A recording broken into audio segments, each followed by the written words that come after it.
Si sale negativo, anticuerpos antimicobacterias, sale negativo PPD, pues tenemos un criterio menos. Únicamente podríamos considerar, en el caso de una tuberculosis muy grave o de un paciente muy inmunodeprimido que ni siquiera positivice el PPD, ¿no? ¿Verdad? Bueno, el otro criterio es el criterio bacteriológico, y eso implica el aislamiento o la detección en frote indirecto de que se llama Mycobacterium tuberculosis, ¿no? ¿Verdad? ¿Ya? Que es como ustedes saben, un bacilo alcohol ácido resistente, lo cual quiere decir que lo podemos pedir en aspirado gástrico, porque resiste el ácido.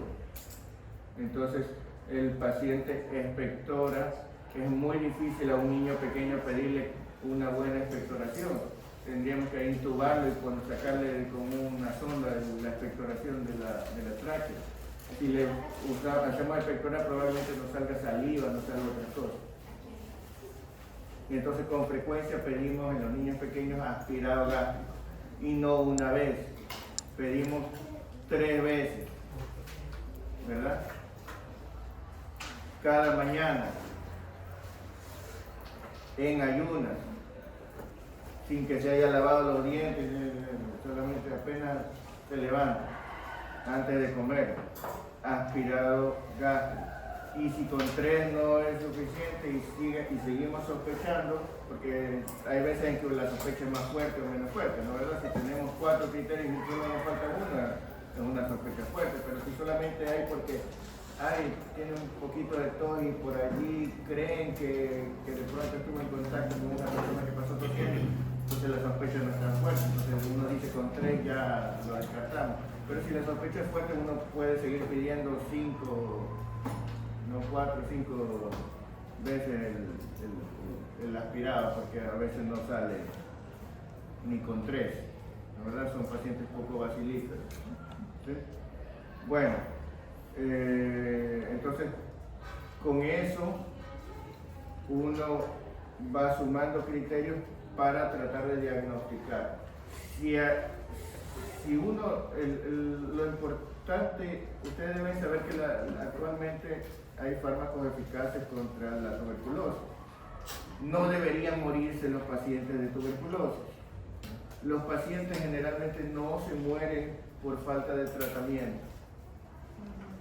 Se mueren por un tratamiento mal dado.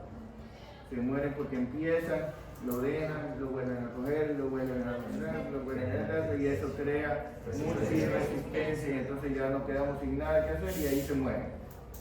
¿Sí? Lo cual implica que en niños tenemos que tener cuidado, porque ¿qué es lo que puede pasar? Que como no es tan fácil aislar el Mycobacterium tuberculosis, entonces nosotros completamos, por decir, 3 de 5 criterios y decimos, bueno, démosle el tratamiento. Y después de un tiempo está mejor y decimos, pero a lo mejor no era tuberculosis, no.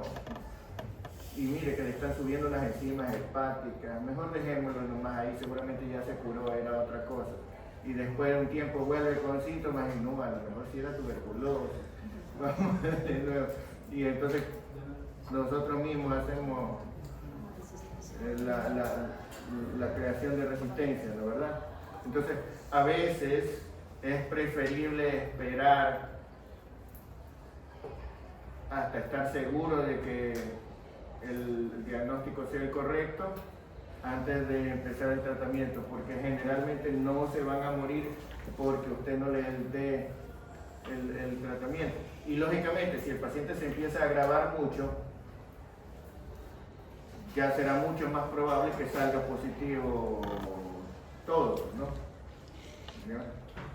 Es raro que un paciente con clínica florida no pueda usted hacer el diagnóstico. ¿Ya? ¿Sí? Un paciente con un cuadro leve, a veces por lo tanto es mejor esperar y seguir haciendo exámenes. descartando otras causas y viendo, porque si usted no está seguro, porque esto no es una cosa que usted puede decir, bueno, por si acaso démosle el tratamiento, ¿no? Porque no es un tratamiento de una semana, no es un tratamiento de 2 semanas, ¿ya? Usted le va a dar un tratamiento largo y probablemente con efectos colaterales. Entonces usted tiene que estar seguro. Si ya empezó el tratamiento, no va a decir, ay, no, tal vez no era. ¿Sí? Bueno. Una pregunta. ¿Y o sea, el cumplimiento de los criterios ocurre solamente en el contexto de un niño que esté inmunosuprimido? O sea, debe haber ese precedente para que se cumplan los criterios. Porque si no, no. La tuberculosis puede dar en un niño aparentemente inmunocompetente. Lo que pasa es que no es tan fácil decir este niño es inmunocompetente.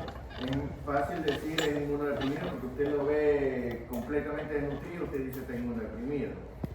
Pero acuérdese que un paciente puede tener SIDA y no tener síntomas, está inmunodeprimido y usted no lo ve con nada. O un paciente puede tener una inmunodeficiencia congénita o una inmunodeficiencia congénita selectiva, ¿no? Puede tener un déficit selectivo de IgA o alguna cosa. No necesariamente se va a presentar como un paciente, o sea, no viene con un letrero inmunodeprimido y no hay pruebas para todas las inmunodeficiencias congénitas que usted las haga de rutina, ¿ya?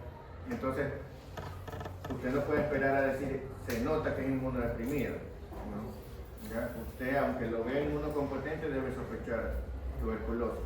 De pronto hay alguna inmunodepresión que usted no sabe que la va a tener que investigar después. Entonces, va a demorar más incluso que el diagnóstico de la misma tuberculosis.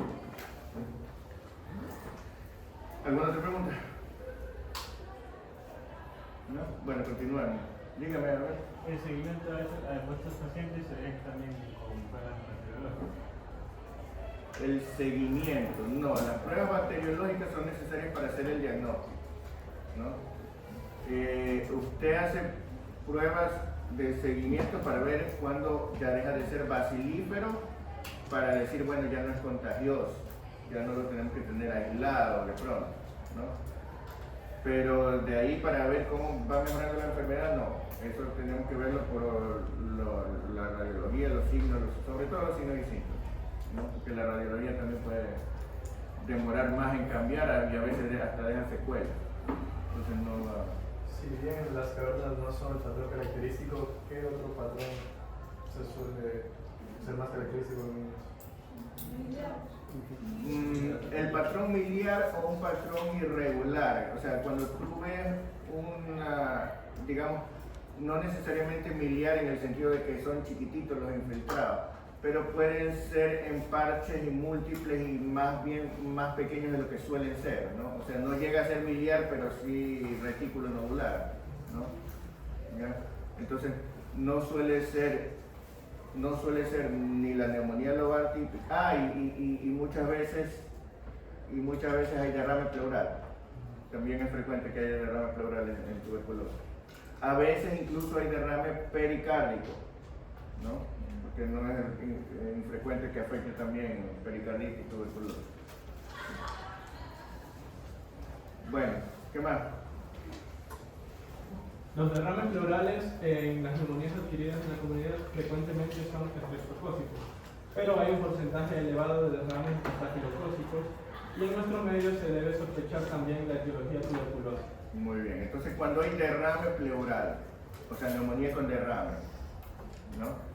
Porque si es derrame nada más puede ser un trasudado, pero si hay una neumonía con derrame, pues usted debe sospechar Streptococcus pneumoniae, Staphylococcus aureus, incluso cuando no hay bulas ni neumatoceles, ¿no? Y tuberculosis, ¿no? Son las tres cosas más frecuentes, ¿ya? Estamos hablando en pediatría, ¿no? ¿Qué les iba a decir? Todo esto suponiendo que estamos hablando de neumonía adquirida en la comunidad. Porque si estamos hablando de un paciente ya hospitalizado, que lleve por lo menos más de 2 semanas de hospitalización, entonces probablemente el germen cambie. Incluso si entró por neumonía, después de una semana y media o 2 semanas, usted tiene que volver a investigar el germen, porque probablemente cambie el germen. O sea, usted puede tener, el paciente ingresó por una neumonía estafilocócica y 2 semanas después sigue con neumonía, pero esta vez es por pseudomonas, ¿no? O por gérmenes gram negativos o por alguna otra cosa, ¿ya? Entonces, dentro del hospital ya usted tiene que investigar y normalmente tiene que haber debería haber estadísticas del hospital, o sea, qué gérmenes son más frecuentes en este hospital, en esta época, pero ustedes saben cómo es. Bueno, ¿alguna otra pregunta? Vamos. Con respecto a la determinación de los gases arteriales, la gasometría no es muy buena para evaluar la situación respiratoria de niños conscientes, ya que provoca dolor y llanto, lo que modifica inmediatamente su patrón respiratorio. En estos casos se prefiere el uso de pulsioxímetro, conociendo sus limitaciones. Es más útil en el seguimiento y valoración de niños inconscientes o sedados, sobre todo los sometidos a ventilación mecánica. Miren, es muy frecuente, van a encontrar que en los hospitales tienen pacientes con cuadros respiratorios y los médicos residentes les dicen, bueno, a este paciente hágale una gasometría diaria para ver cómo va. ¿Ya? Hay algunos que son más salvajes, que ya se hagan esa gasometría cada 4 horas para ver. No, de verdad, no es chiste. Y lo tienen al pobre niño. Usted sabe lo que es pincharlo 6 veces al día para hacerle gasometría arterial. Porque la cosa es que es gasometría arterial la que sirve, pues no le van a hacer gasometría venosa para ver la oxigenación. Y para hacerle gasometría arterial lo mandan al interno a sacar la gasometría. Y resulta que el interno intenta sacar arterial y le sale venosa. Desecha esa y lo vuelve a pinchar para que le sale otra vez venosa. Desecha esa y le sale arterial y se emociona y va corriendo y se le cae el tubo y se le sale. Y ahora sí, emocionado, ya con cuidado, le deja allí, le vete y cuando regresa se le salió el esparadrapo y está todo lleno de sangre de la cama. Y eso 6 veces al día. ¿Ya? ¿No? Entonces, después de una semana de cuadro respiratorio, van a venir los médicos residentes a decir hay que tomarle más muestras, pero ya no para gasometría, hay que tomarle para investigar la anemia, para buscar la causa de la anemia y también para mandarle una muestra de banco de sangre porque hay que transfundirlo para ver qué grupo sanguíneo es. ¿Ya? Entonces, esa cosa parece... Bueno, eso pasa, ¿sí? Y resulta que la gasometría tiene mucha utilidad. La gasometría, ¿qué parámetros nos da directamente? Nos da la PO2. Nos da la PCO2. No nos da el bicarbonato. Nos da el pH. Esas 3 cosas nos da la gasometría. Solo esas 3 cosas nos da directamente la gasometría. ¿Sí? Todos los demás parámetros que le vienen en la gasometría son calculados con esos 3. ¿Sí? Los podría calcular usted, pero como los médicos habitualmente no calculan eso, entonces la computadora lo calcula y les da. Pero sepan una cosa, la computadora calcula y les da los parámetros basado en que se le ingresen los datos correctos del paciente. O sea, que le ingresen la edad, que le ingresen el nivel de hemoglobina del paciente, que le ingresen la temperatura corporal del paciente, ¿no es verdad? ¿Y cuántas veces creen que el médico saca la gasometría y le va llevando al laboratorista los datos del paciente? ¿Ah? Eso solo sucede una vez cada nunca. ¿Sí? Por lo tanto, el laboratorista lo que hace es ponerle 5 años, 37 grados, 12 de hemoglobina. A todos. ¿Ya? Así, con el mismo criterio con el que ustedes pondrán 180, 120. ¿Sí? Y lógicamente la máquina va a calcular el carbohidrato, la base de exceso, basado en que el paciente tiene 37 grados, 5 años y 15 de hemoglobina. ¿Ya? Eso ocurre, ¿no? ¿Ya? Pero no solo eso. Usted para llevar una muestra a hacerlo tiene que ser una muestra que no se coagule, ¿verdad? Entonces, lógicamente, tiene que tener heparina la muestra. El problema es, si se olvida poner heparina, la muestra se le coagula. Si le pone poca heparina o si lo hace muy lento o de una manera incorrecta, se le coagula la muestra. O le salen por ahí unas natas de fibrina y el interno tan lindo lo que hace es coger el aguja y sacarle el coágulo y llevarle el resto. ¿Ya? ¿Sí? O sea, sí saben, sí tiene la barbaridad que es eso para los exámenes de laboratorio que van a salir, pues, ¿no? ¿Ya? ¿Sí? Pero bueno, si le pone mucha heparina, se baja el pH y se baja el CO2 en la medida. Por lo tanto, la gasometría es excelente si hay una excelente toma de muestra. ¿Sí? Y ustedes son los que van a tomar la muestra. ¿Ya? ¿Sí?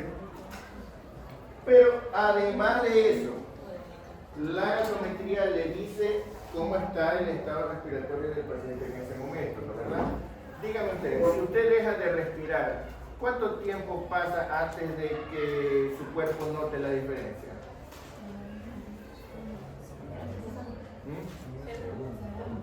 ¿Verdad? Y si usted se pone a respirar así, con toda la fuerza, ¿cuánto tiempo pasa antes que se empiece a sentir como mareado? Ajá. ¿Verdad? O sea, de todas maneras, la gasometría le dice cómo está en ese momento, ¿no? ¿Verdad? O sea, no le dice cómo está 5 minutos antes y 5 minutos después. ¿Sí? Muy bien. Ahora imagínense que usted va a tomar la gasometría al niño. Desde que usted se va acercando con una jeringuilla, el niño lógicamente lo ve y piensa, me van a tomar la gasometría arterial, no debo alterar el patrón, ¿verdad? Y entonces él se calma y respira igualito que como estaba respirando antes, ¿verdad? ¿Sí? ¿Ya? ¿Sí o no? ¿Verdad? No es así, no es exactamente así. El niño empieza a gritar, llora, patalea y lógicamente usted ahí, y eso suponiendo que de una, si no está dale, busca, escarba. Y cuando por fin llega a sacarle, entonces resulta que el patrón respiratorio del niño está muy alterado con respecto a lo que realmente tiene, ¿no? ¿Ya? ¿Sí? Porque el niño empezó a hiperventilar, pues. Se le subió el oxígeno, se le bajó el CO2, ¿no? Se le cambió el pH, todo. Eso es lo que pasa. Y entonces, ¿cómo puede usted confiar en la gasometría en un paciente consciente? ¿No? ¿Ya? Si usted tiene una muy buena técnica en un adulto que colabora con todas las condiciones ideales, metiendo los parámetros, entonces usted dice, ahí está, excelente la gasometría, ¿sí? Pero mandarlo a pinchar 4 horas para conseguirlo, ¿no? Y eso sin contar con que después lo llevan y dicen, ay, mandan a decir en el laboratorio que era venosa porque le salió el CO2 en 20. No, ya. Sí. Esas cosas ocurren en los hospitales, ¿no? No le voy a decir en cuál todos los hospitales.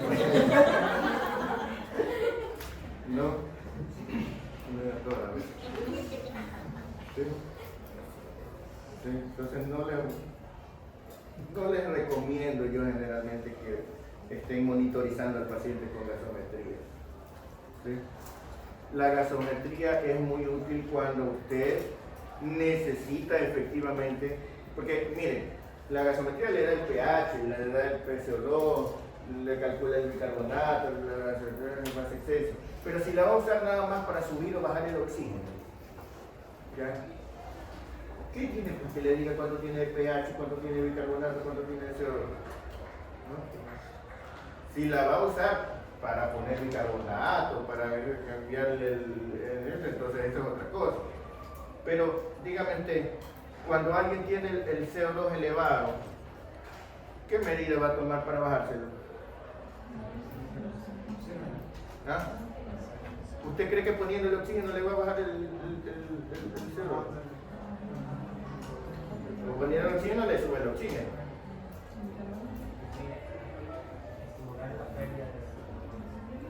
Estimular, ¿cómo? ¿Cómo le va a bajar el CO2 a ese paciente? ¿Cómo hace para bajar el CO2 a alguien que tenga el CO2 alto? Resolviendo el cuadro. Tiene que resolver el cuadro. Entonces, ¿qué tendría que hacer? Por ejemplo, si tiene una obstrucción, ¿no? Por ejemplo, si tiene muchas secreciones, aspirarle las secreciones. ¿Ya? Ahora dígame, si el paciente está lleno de secreciones, ¿usted necesita una gasometría para saber que está lleno de secreciones? ¿Usted necesita una gasometría para saber que el paciente está cianótico, morado, ahogándose, lleno de secreciones? No, ¿verdad? ¿Sí?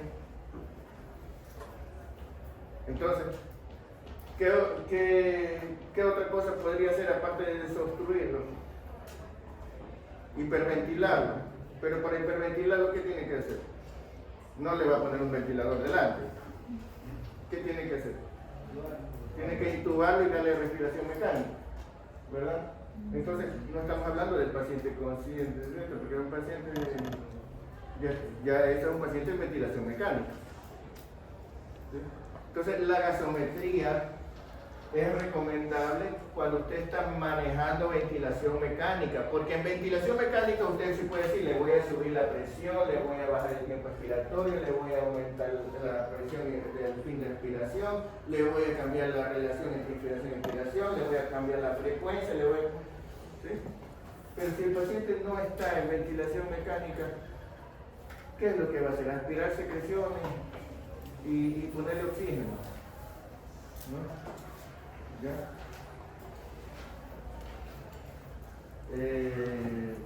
No es lo más conveniente. Y en cambio, tiene la otra opción que es la pulsioximetría.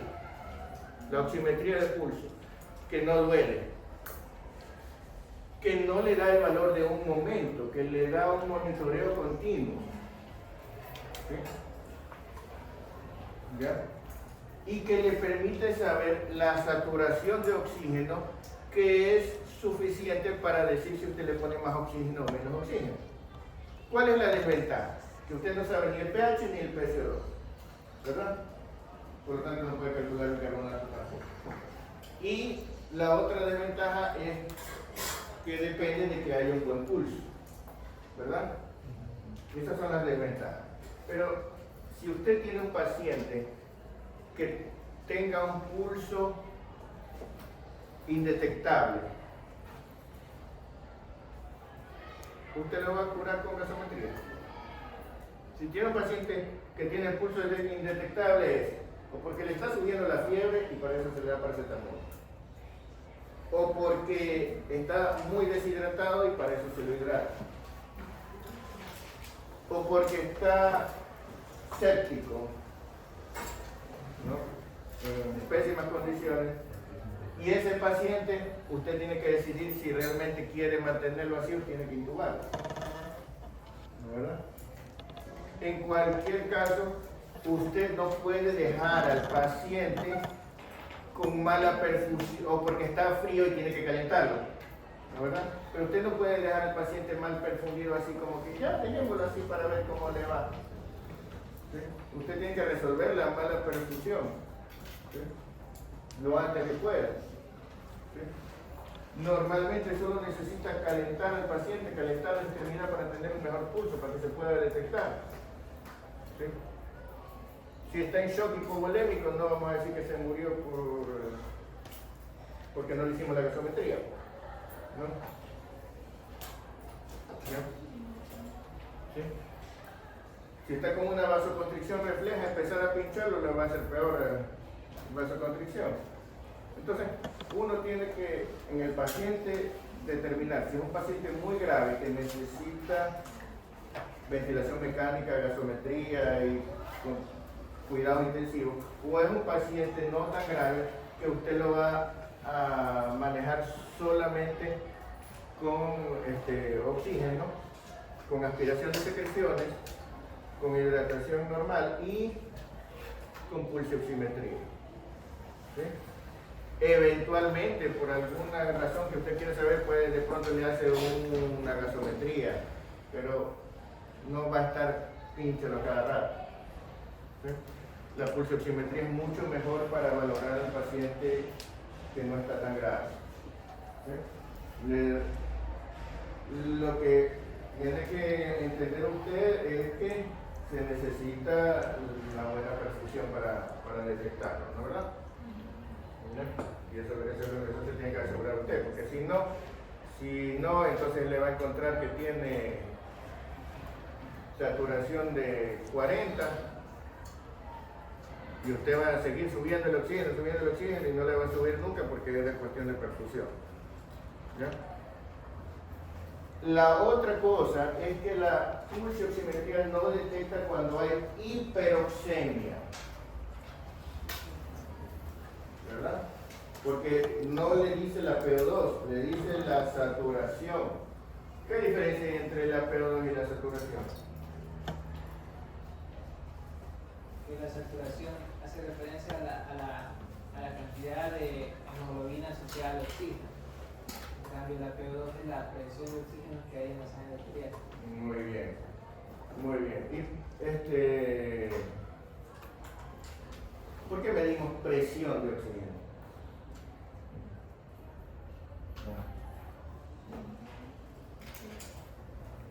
El oxígeno está, ¿cómo está en la sangre? El oxígeno está disuelto en el plasma, ¿cómo está? Está unido a la hemoglobina. ¿También hay oxígeno disuelto en el plasma? Sí. Bueno, el oxígeno se disuelve en el plasma. El oxígeno es un gas. ¿Se puede disolver gas en un líquido? ¿Ah? No es posible disolver gas o si es posible disolver gas en un líquido. ¿Ah? Mira, por eso les traigo material didáctico. que está en el circuito cerrado, por presión. Hay gas disuelto en el líquido. ¿Sí? Esto es material didáctico. Se puede disolver un gas en un líquido. Pero para disolver el gas en un líquido, ¿qué se necesita? Presión. Por eso es que si usted quita la presión, el gas se va. ¿Sí? ¿Sí? El gas disuelto en la sangre, para estar disuelto, necesita estar a cierta presión. Por eso nosotros, como la cantidad es tan ínfima que medirlo en miligramos sería poner 0,00000, nosotros lo que medimos es la presión de la gas. Por eso medimos PO2, PCO2, ¿verdad? Aquí hay CO2 disuelto, ¿no verdad? Pero yo puedo medir la PCO2 aquí, ¿no verdad? Eso significa que al respirar con cierta presión, que le da primero la presión atmosférica, entra el gas, el oxígeno, y sale. Entonces el oxígeno y el CO2 están a cierta presión. Pero, ¿qué tiene que ver eso con la saturación de la hemoglobina? Que mientras más presión, más se satura la hemoglobina, ¿verdad? Ahora, si nosotros hiciéramos la relación entre la presión y la saturación de la hemoglobina, entonces si lo hiciéramos en una gráfica, tendríamos que decir, bueno, entonces aquí ponemos la saturación de la hemoglobina y aquí ponemos la PO2, ¿verdad? ¿Ya? Se supone que mientras más PO2, más saturación, entonces la línea debería ser así, ¿no? ¿Verdad? Pero resulta que no es una línea regular. ¿Sí? Ustedes han visto lo que ¿cómo se llama esta línea? La curva de disociación o de saturación de la hemoglobina, ¿no? ¿Verdad? Tiene esa forma. ¿Qué significa? Que al principio, con poca PO2, la saturación no sube mucho. Llega un momento en que la saturación bruscamente sube y con más presión la saturación otra vez casi no sube. Lógicamente la saturación máxima es 100%, porque estamos hablando del porcentaje de la hemoglobina que tiene oxígeno, que es oxihemoglobina. No podemos tener saturación de 101%. ¿Ya? O sea, el vaso puede estar totalmente lleno, pero no puede estar más, porque si seguimos poniéndose de más, la hemoglobina no puede tener más de 100%. Eso significa que ya todo está saturado, ¿verdad? Resulta que el pulso oxímetro mide la saturación. Entonces, si la PO2 está en 400, ¿en cuánto va a estar la saturación? En 100. Nosotros nunca vamos a darnos cuenta que la PO2 está excesivamente elevada. No vamos a poder detectar hiperoxemia con el pulsioxímetro. Vamos a poder detectar hipoxemia, pero no hiperoxemia. Y de hecho, con una PO2 de 100, por ejemplo, que tengamos una saturación, digamos que de 99 o 100, ¿no? ¿Ya? Igual con una PO2 de 400 tendríamos casi lo mismo, ¿no? No habría mucha diferencia. Con una PO2 de pronto de 80, a lo mejor tenemos una saturación de 95 y así, ¿no? ¿Verdad? Pero si tenemos una PO2 de menos de 60, la saturación va a empezar a bajar bruscamente. ¿Sí? ¿Ya? Entonces, la pregunta es, para el cuerpo, ¿qué es más importante? ¿Tener una buena saturación o tener una buena PO2? La pregunta es, de todo el oxígeno que la sangre transporta, hay una parte entonces que está en el líquido y suelta, y hay otra parte que está en la hemoglobina. ¿Qué proporción hay entre ellas? ¿Cuál tiene más? La hemoglobina es mayor. ¿Ya? Si alguien me puede buscar en internet, si es que tienen internet, búsquenme fórmula para calcular el contenido de oxígeno en la sangre. ¿Ya? Fórmula para calcular el contenido de oxígeno en la sangre. ¿Sí?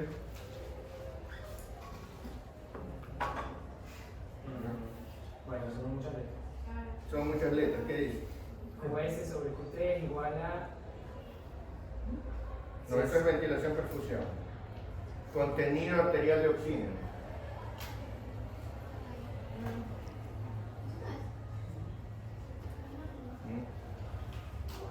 Que debe decir hemoglobina por 1,39. Por 1.36. Ya. Saturación sobre 6 más presión arterial por 0.0031. A ver, escríbalo por favor. ¿Quién tiene un marcador? Aquí. Escríbelo. Vamos a suponer. Ajá, exactamente. Escríbelo aquí, tal como está. ¿Sí? ¿Ya?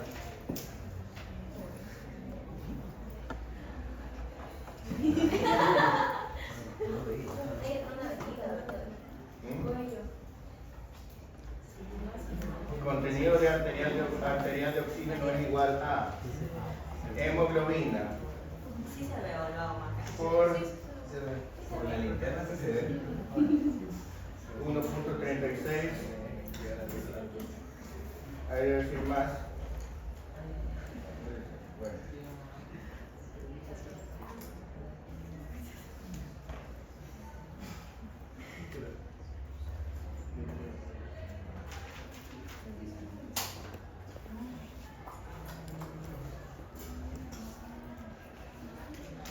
Ah, no, entonces está mejor. Sí. Ya, ahí es la derecha.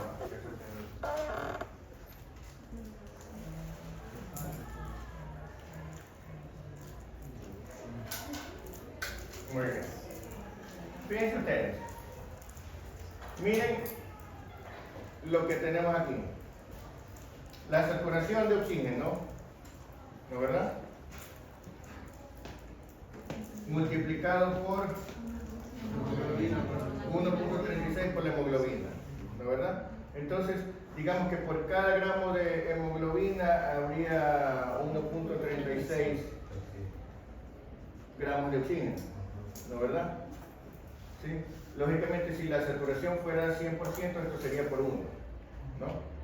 Ahora, eso depende de si la hemoglobina está completamente saturada o no. Pero mire la contribución de la presión arterial de oxígeno. Esta la multiplicamos por 1,36. Esta la multiplicamos por 0,0031. ¿Ya? ¿Se dan cuenta que esto es insignificante con relación a esto? ¿Ya? Por más anémico que esté el paciente, casi todo el oxígeno lo transportan los glóbulos rojos. Entonces, yo puedo tener una PO2 de 400 si no tengo hemoglobina, no me sirve de nada. ¿Verdad? ¿Sí?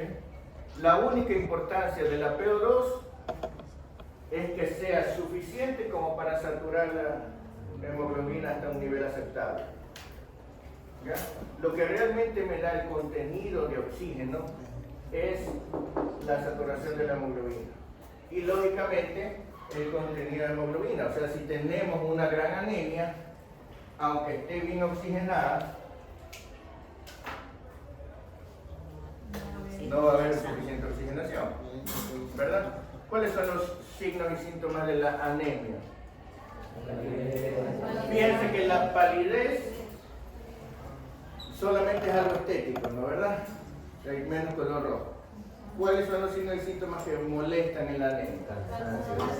Cansancio le decimos, ¿no? Pero fíjense ustedes, cansancio. Pero no es que el paciente hizo ejercicio y se cansó. Hace ejercicio y se cansa rápidamente. Pero ¿por qué? El paciente le falta oxígeno. ¿Verdad? Al paciente le falta oxígeno. Lo que el paciente tiene es disnea. Lo que pasa es que tiene disnea de grandes esfuerzos. ¿Ya? Entonces, cuando el paciente intenta hacer algo, él lo siente como fatiga, porque tiene disnea realmente. ¿Sí? Le falta oxígeno. ¿Ya? Mientras más grave sea la anemia, más se va a notar esa disnea. Pero ustedes saben que para que un paciente le refiera disnea estando en reposo es porque ya es muy grave. Porque la disnea comienza siendo disnea de grandes esfuerzos. O sea, cuando quiere correr maratón, ahí ya no alcanza. Ahí es una anemia leve. Una anemia moderada, subiendo las escaleras, se cansa. ¿Verdad? ¿Sí? Como la que ustedes. Una anemia grave, muy grave, entonces hasta en reposo, con mínimo esfuerzo o incluso en reposo, ¿verdad? Entonces no se nota tanto como disnea, porque si usted tiene una neumonía, una crisis asmática estando en reposo, el paciente no lo refiere como disnea, lo refiere como cansancio, ya, o sea, hago algo y ya me canso, ¿sí? Pero realmente lo que tiene es una disnea. Eso es lo que causa la anemia. Por eso es que es importante la cantidad de sangre, ¿no? Para transportar. Entonces, mire, si usted tiene, si la gasometría le da la PO2 y la pulsioximetría le da la saturación, lo que realmente marca la diferencia es la saturación, ¿no? Con eso usted puede manejar la oxigenoterapia. Lo que pasa es que si usted tiene una saturación de 99 o 100, debe suponer que está en hiperoxemia. Y tiene que ponerle menos oxígeno hasta que tenga una saturación de 98. No, porque el 100 puede ser 100 o 400. Porque el 100 puede ser que tenga 100 o que tenga 400. Y resulta que el oxígeno tiene muchos efectos colaterales. ¿Sí? ¿Ya? Todavía me acuerdo cuando dicen, pero el oxígeno no hace daño si uno siempre está respirando oxígeno.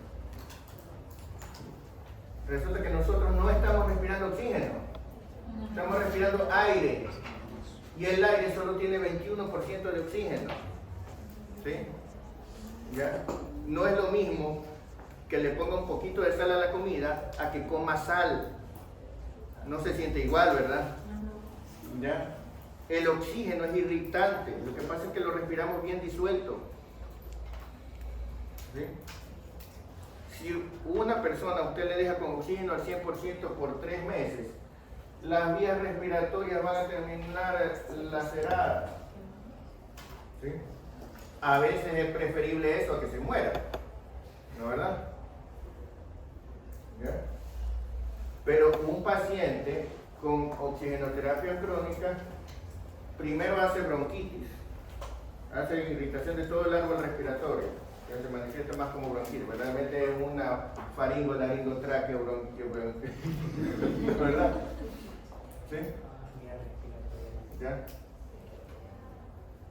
Pero si se vuelve más crónico, y más aún si es un niño, que el epitelio todavía no está lo suficientemente fuerte, puede hacer lo que se llama displasia broncopulmonar y puede quedar dependiente de oxígeno para toda su vida. ¿Sí? Se trastorna completamente el epitelio por la irritación del oxígeno, solo por eso, solo por la concentración de oxígeno. Pero eso es solo la concentración de oxígeno, no la fracción inferior de oxígeno. Después de eso, la cantidad de oxígeno que hay en la sangre. Si usted tiene una PO2 de 400, el oxígeno no solamente le irrita los bronquios, ahora le irrita el endotelio de los vasos sanguíneos. ¿Sí?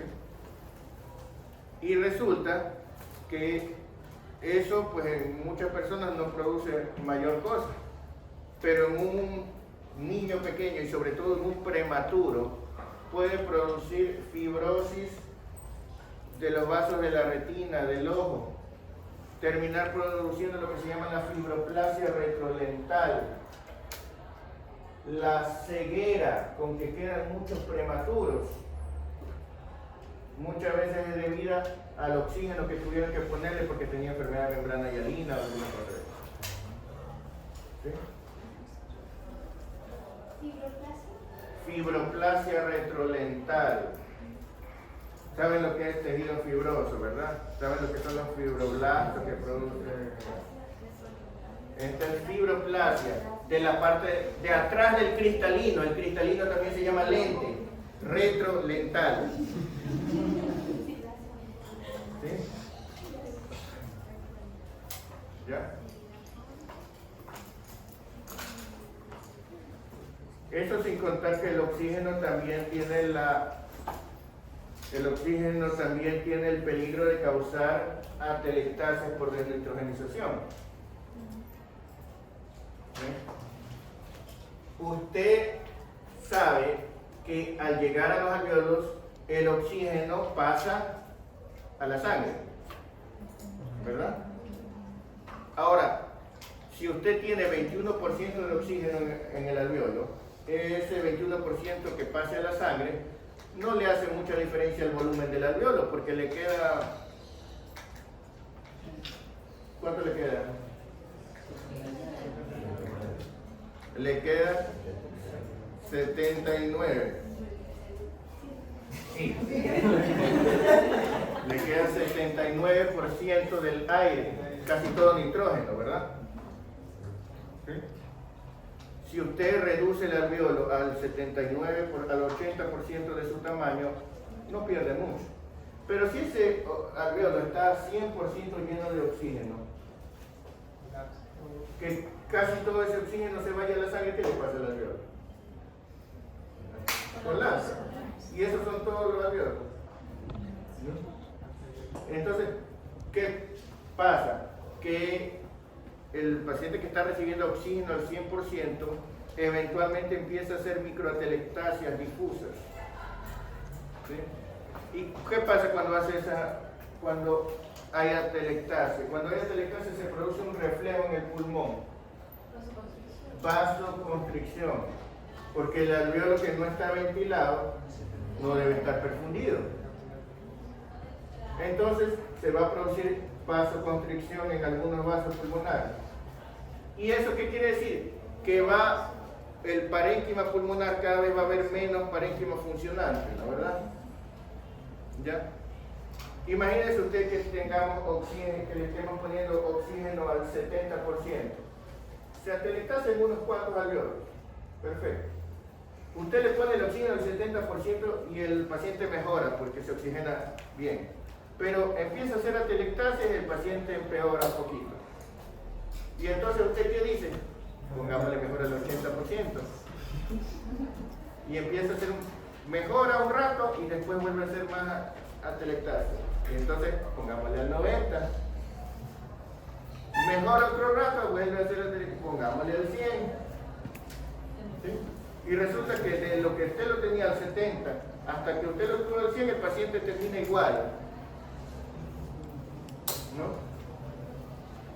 Solo que ahora está usando oxígeno al 100% y le está lastimando más las vías aéreas. ¿Sí? ¿Ya? Esa es una de las cosas que usted tiene que tener en cuenta cuando maneja oxígeno. Entonces, ¿qué es mejor? Es mejor dar oxígeno. Si el paciente está grave, usted no se va a poner a decir, no, mejor no le demos oxígeno por ser. No. Si el paciente se está ahogando, usted le pone oxígeno al 100%, punto. Primero le pone el oxígeno y después piensa. ¿No? Pero inmediatamente después le pone el pulso oxímetro y si tiene 100, le va bajando poquito a poco. Hasta que llega un momento en que la saturación esté entre 95 y 98. Usted sabe que con menos de 95 no va a hacer diferencia. ¿Sí? Pero entre 95 y 98, porque ahí ya sé que le estoy poniendo lo mínimo de oxígeno necesario, que no le estoy poniendo un exceso, que no le voy a hacer más daño del necesario. ¿Sí? ¿Ya? Entonces ahí tenemos algunas de las cosas, eso sin contar que el oxígeno es inflamable y puede explotar. Qué pequeños detalles. ¿Ya? Bueno, entonces, en resumen, paciente en ventilación mecánica lo manejamos preferible con gasometría y el paciente sin ventilación mecánica preferible con pulsioximetría, ¿no? Con oximetría del pulso, pero tomando en cuenta estas cosas. ¿Ya? ¿Qué? Continuamos. La gasometría puede indicar alcalosis respiratoria.